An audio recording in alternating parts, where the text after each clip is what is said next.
Te decía que acá el clima está impredecible, entonces me agarré un resfrío así muy devastador, entonces mi voz está un poco resentida. Por el cambio de clima, ¿no? Exactamente, exactamente. Eh, de hecho, ayer estuve con la garganta irritadísima, irritadísima, irritadísima, y ahora algo de irritación me queda, pero está ahí. Ay, bueno, eh, no sé, ¿cómo estás vos? Aparte de esto. Eh, ¿Cómo estoy yo? Qué compleja pregunta, así como que hoy ha sido un día de conversaciones muy, muy, muy profundas, así como bueno, estoy terminando, ayer empecé como a escribir como la parte final de mi novela, eh, entonces he estado como con muchas preguntas existenciales profundas, dándose vueltas. Entonces, me resulta difícil responder. Oye, me encanta tu peluca. Sabes que para un cumple, bueno, estoy grabando, pero no sé cómo se hace para poner uno o el otro, así que no sé cómo quedará grabado esto.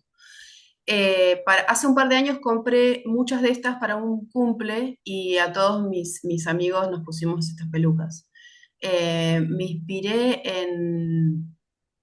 hay un grupo de japonesas que hacen unas coreografías que bailan y están en Instagram. Son muy buenas. Eh, y todas se ponen peluquitas como así, y todas iguales. Después te la paso, no se llama Van Grade o algo así. Eh, Así que, bueno, nada, eso. ¿Qué Yo no más? tengo pelucas, pero tengo unos sombreros raros. Podría ponerme un sombrero como para estar un poquito más a tono. A ver, déjame encontrar. Tengo una máscara también que me compré en la pandemia. Tienes una máscara bueno, pues para otra ocasión, una máscara de la plaga. Eh, Mm, sí, es loca, es muy fuerte. Y era muy buena el contexto para tener una de esas máscaras. sí, totalmente, totalmente, totalmente. Ahí era muy entretenido lo que pasaba ahí con el tema de las máscaras. Yo me acuerdo que, o sea, con el tema de los barbijos, que ustedes le llaman barbijos, esta cosa. El A mí barpijo. me parecía, claro, a mí me parecía, yo lo encontraba entretenido, la verdad, así porque de repente cuando escucho música, cuando ando en la calle, porque cuando ando en la calle generalmente ando con audífonos, eh, me ponía el barbijo y entonces, ¿qué pasaba? Que yo, por ejemplo, cuando estaba escuchando una canción que me gustaba, entonces yo iba vocalizando y haciendo como que yo cantaba, y cuando uno anda sin barbijo no puede hacerlo, pero con barbijo tienes toda la licencia de hacer caras y cosas, porque también pasa eso, que en el cotidiano, en el social cotidiano, es muy difícil, eh, hay cierta gestos que uno hace que no son bien vistos y que pueden ser interpretados de múltiples maneras y que de alguna manera yo sentía que el barbijo o la mascarilla Se nos habilitaba. liberaba un poco de eso al mismo tiempo. Sí, es verdad. Entonces, más allá de que era molestísimo. Sí.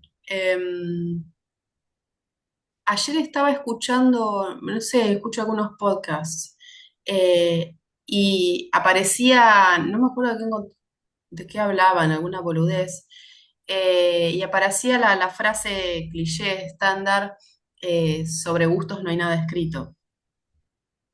Y después me pregunté por qué debería haber cosas escritas sobre gustos, porque pensando en la temática que queríamos proponer y que me parecía bueno dejar que fluyera, eh,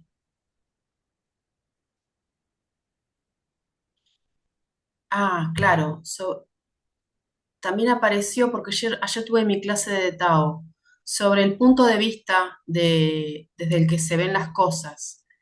Y los gustos tienen que ver con esto, sobre el punto de vista y el contexto histórico y geográfico, etcétera, eh, sobre desde el cual apreciamos algo.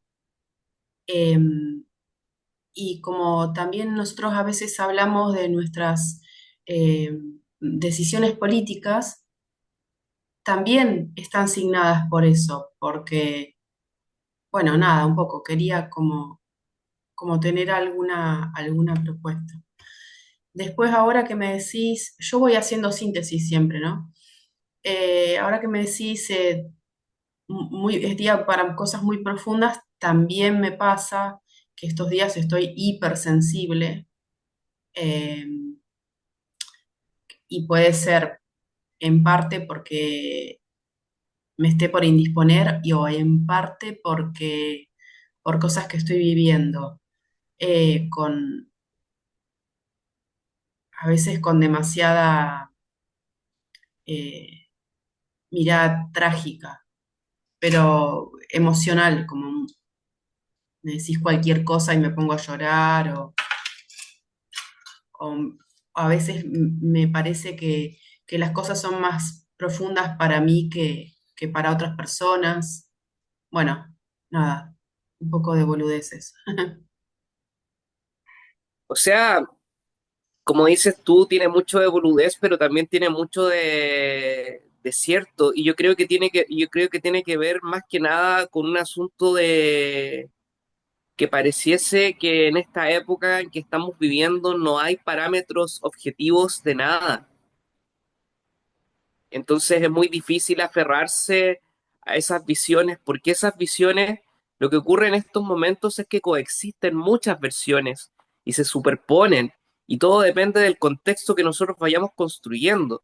Eh, y bueno, ante todo, creo yo que está nuestro sentir, ¿no?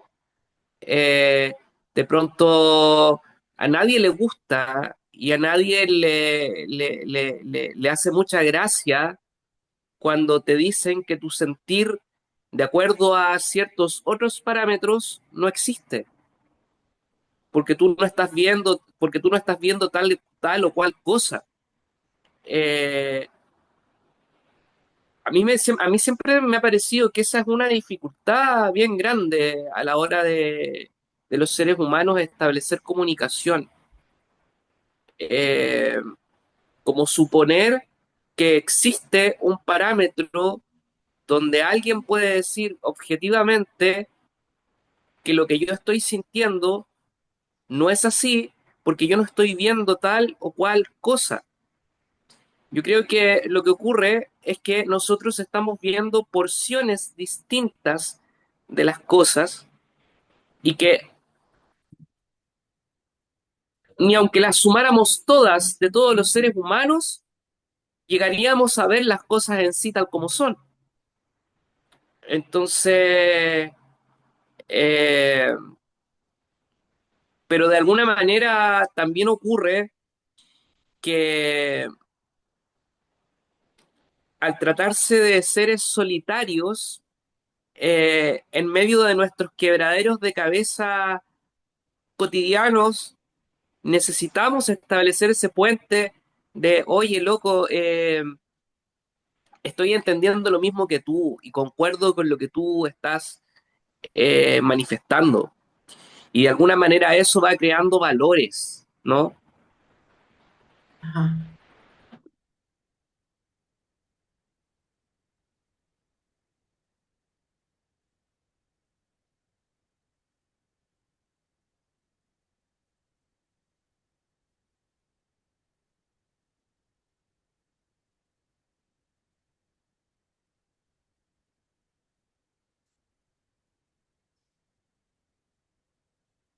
¿Y ahora qué tenés pensado para estas fiestas? ¿Qué para haces? las fiestas.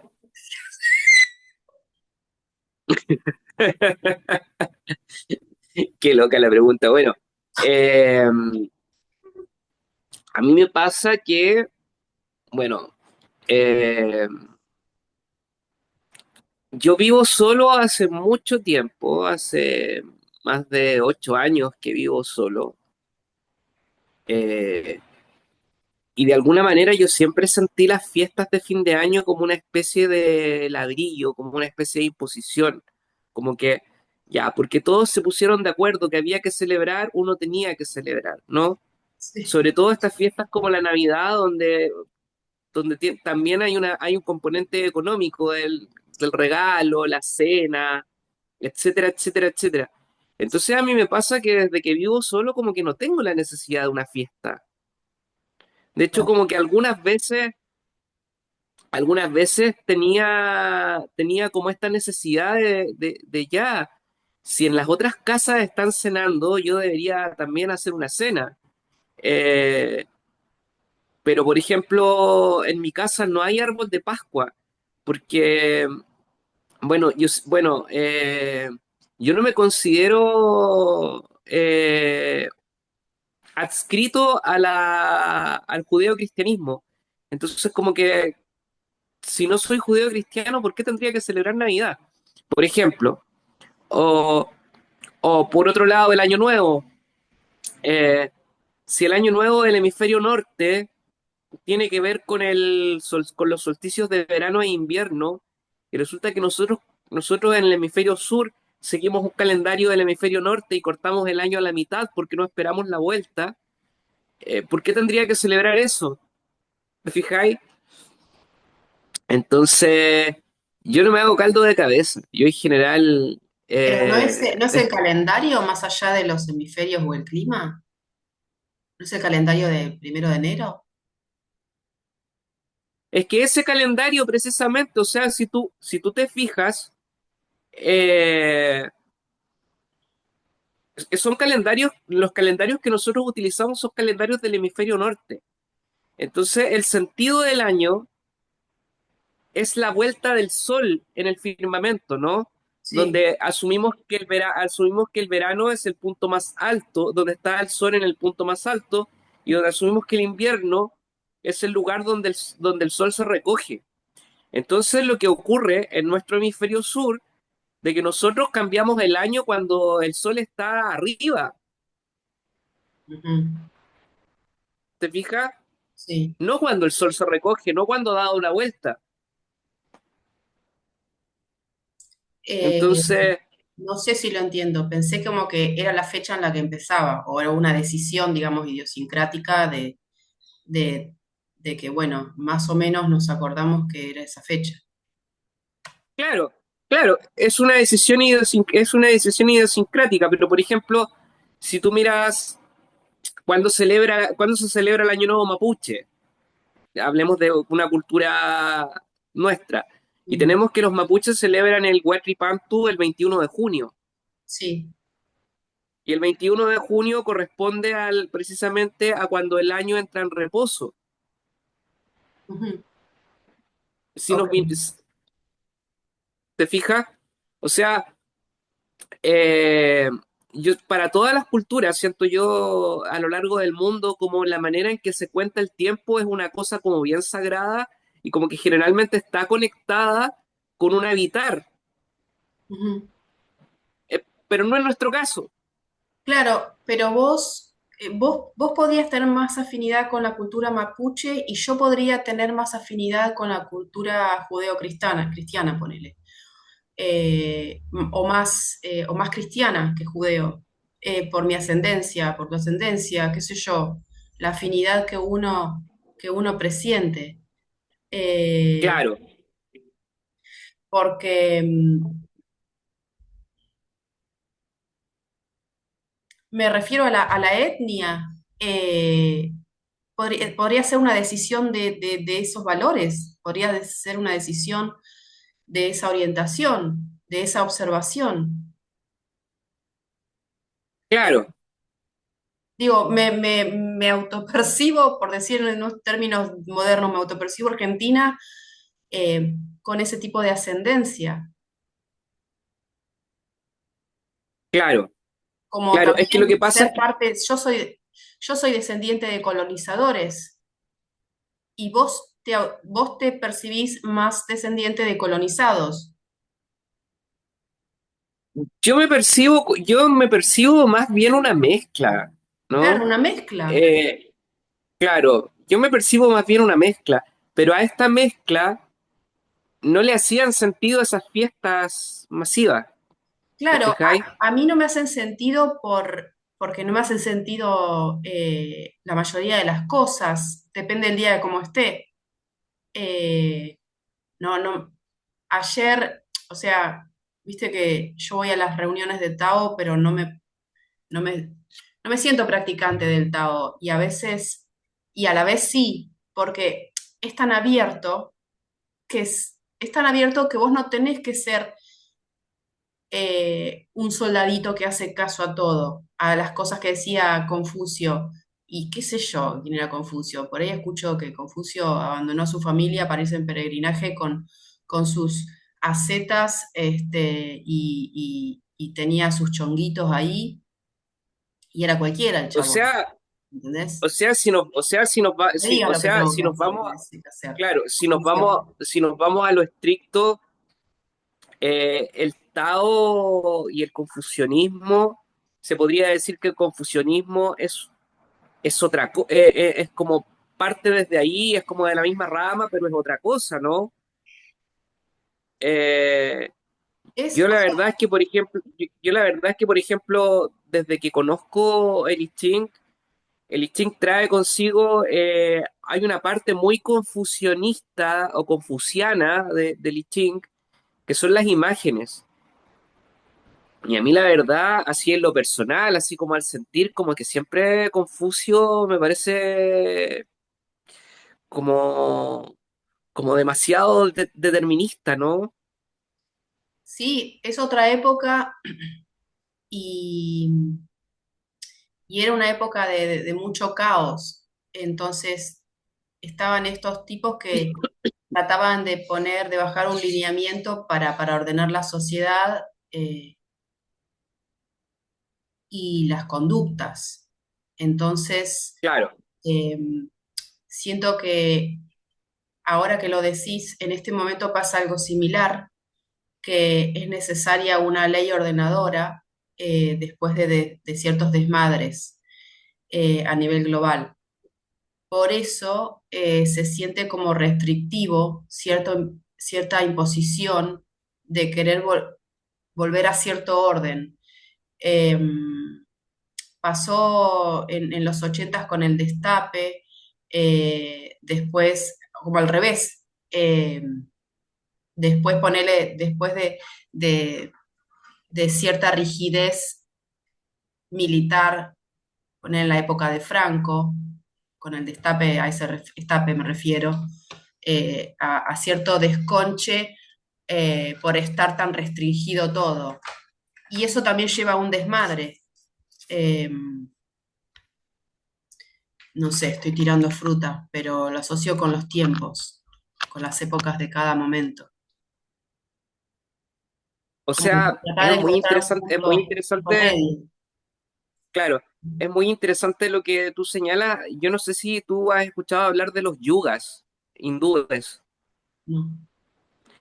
Bueno, los yugas hindúes se supone que son como grandes épocas de la humanidad, como ellos lo consideran, y que por ahí alguien los interpretó, no estoy seguro si realmente sea así, pero es como la vuelta que da el sistema solar en su conjunto por la Vía Láctea, ¿ya? Entonces, dentro de eso se distinguen cuatro yugas, que son como, como nuestras estaciones del año, como nuestros veranos, como nuestros otoños, como nuestros inviernos, como un gran ciclo, como grandes ciclos de miles de años, ¿no? Y que abarcan ciertos momentos de la humanidad. Y dentro de esa categorización, nosotros estamos en el Kali Yuga, Y el Ah, Kali eso sí, Yuga, claro, y el Kali Yuga tiene que ver con un invierno, el Kali Yuga tiene que ver con una época de oscuridad. son Y ciclos. toda la historia claro, y toda la historia conocida de nuestra humanidad corresponde a esta época, a este yuga, donde es importantísimo, o parece ser importantísimo, el elemento poder, el elemento aglutinante, ¿no? Y cuando tú hablas de ese vacío aglutinante, que lo que está ocurriendo es que ese vacío de sentido está generando a lo largo de muchos de los países en el mundo como una cierta necesidad de regulación, de reglas, de orden, de autoridad. Ujú. Eh, yo creo que yo creo que precisamente lo que pasa ahí y lo que manifiesta ahí, eh, es una especie de nostalgia del padre, Ajá, wow, claro. Lo de hacemos, nostalgia del padre, de vacío de sentido. claro. Ujú.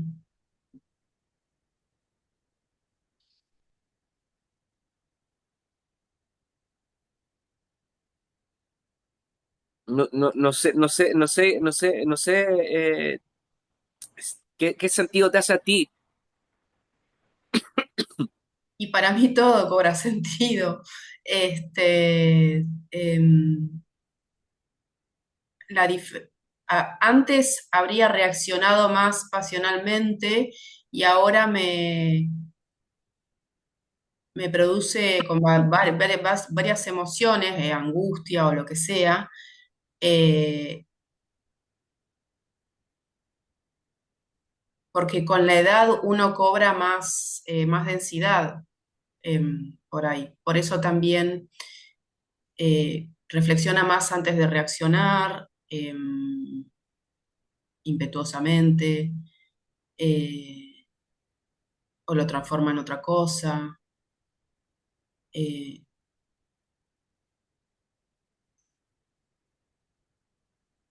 Uno se toma mucho más tiempo para procesar.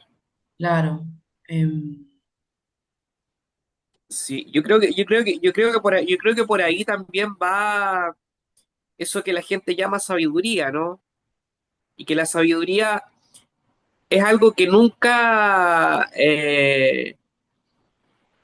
que no se autoproclama, sino que es algo que se distingue más que se autoproclame. Por tal, mucho que tú quieras autoproclamarte sabio, tú no no, eres sabio hasta que alguien dice que tú eres sabio. tal cual. Mm. Sí, todos podemos tener una partecita. Claro. Yo hace como 2, 3 años, eh, me tocó leer el libro tibetano de la vida y de la muerte, que es como una versión para occidentales del libro del Bardo Todol, que es el libro de los muertos, tibetano de los muertos, Sí, donde precisamente se habla como de esta idea del maestro y del alumno, pero explicada en términos de que para que nosotros los occidentales podamos entenderlo. Porque resulta que eh, nuestra civilización occidental tiene definiciones muy dicotómicas y muy absolutas para los conceptos. Si tú te fijas en el idioma que nosotros utilizamos, todos los conceptos están instalados en torno a posiciones, claro, ¿cierto? claro. Entonces, y en ese libro ellos explican que cuando alguien considera si tú consideras, por ejemplo, a alguien como tu maestro, no significa que este maestro sea un inmaculado o sea un santo como sería para nosotros, sino que este maestro puede ser un pelotudo en otro aspecto, puede ser perfectamente un inconsciente, puede perfectamente ser cualquier otra cosa, lo que ellos se enfocan cuando llaman a alguien maestro es a algo muy específico que a nosotros nos pueda servir de ejemplo. Nosotros no seguimos a la persona, sino que seguimos al ejemplo que esa persona muestra o demuestra específicamente en alguno o más ámbitos de su vida, ¿cierto? Claro. Entonces, en cambio, nosotros, los occidentales, si nosotros hablamos de maestros, eh, y generalmente si tú te fijas cómo se dan las discusiones cuando hablamos de las personas que consideramos nuestros maestros o nuestros íconos, ¿ya? Alguien perfectamente podría decir, por ejemplo, en el caso de ustedes argentinos, se me viene a la cabeza Maradona, A ¿cachai? mí no, a mí no. ¿Cachai? Pero Capaz, para, creo, ¿cachai? porque en estos días está el tema del juicio. eh, Hubo una jueza, McIntosh, que quiso hacer un documental y hacerse como la famosita, la agarraron y ahora está destituida, etcétera. Sobre la muerte, porque hubo revuelos sobre la muerte de Maradona, mamá la praxis, y están con eso. Mm. Y ponen Dios, acá en Argentina son muy, eso, como pasionales extremos, sobre todo en el fútbol. Para mí Maradona no era Dios, si tengo que poner en esos términos a alguien que predica con el ejemplo, es Messi en términos de fútbol, porque después podrás discutir, bueno, tuvo más oportunidades o no, o qué sé yo, pero eh, puedo alabarlo en esos términos a Messi por su conducta y por lo que sufrió y le costó y lo bulinearon, que se tuvo que ir afuera, acá nadie lo quería como bancar, sponsorear, y por sus tratamientos lo bancaron en España y todo eso. Y por su conducta, porque es discreto, eh, tiene honor, tiene dignidad, genera una conducta, un comportamiento también que es coherente con su profesión, no se droga, no hace escándalo, es discreto en su palabra. Entonces, toda su concentración y síntesis de comportamiento profesional se condice con su conducta humana. Eh, pero son gustos, es mi subjetividad. Entonces, para otro puedo Claro, estar blasfemando a Maradona porque no lo elijo. Y porque no comprendo cómo se rescató de la villa y todo eso, que la verdad me chupa un huevo, porque también todo eso es un romanticismo. Conozco gente que se rescató de la villa y no se vanagloria de nada. Eh, claro. Lo que ocurre es precisamente, y lo que yo pongo en duda aquí, más que a Maradona o más que a Messi, es esa romantización, esa iconización que nuestra cultura hace. claro, esa Y necesidad, claro, y que en el libro de los muertos tibetanos, como ellos describen a la forma en que ellos consideran a un santo, para ellos no existe. ujú, O sea, alguien que nosotros reconocemos como sabio o destacamos por alguna cualidad, no tiene que serlo y eso no le exige parámetros de ningún tipo, porque son aspectos muy puntuales de su vida. ¿Te fijas? Eh, Como que simplemente es como por ejemplo, yo siento que cualquier icono es discutible, cualquiera, cualquiera. Yo puedo tener, por ejemplo, los míos y puedo decirte, no sé, que yo en general no los tengo, ¿no?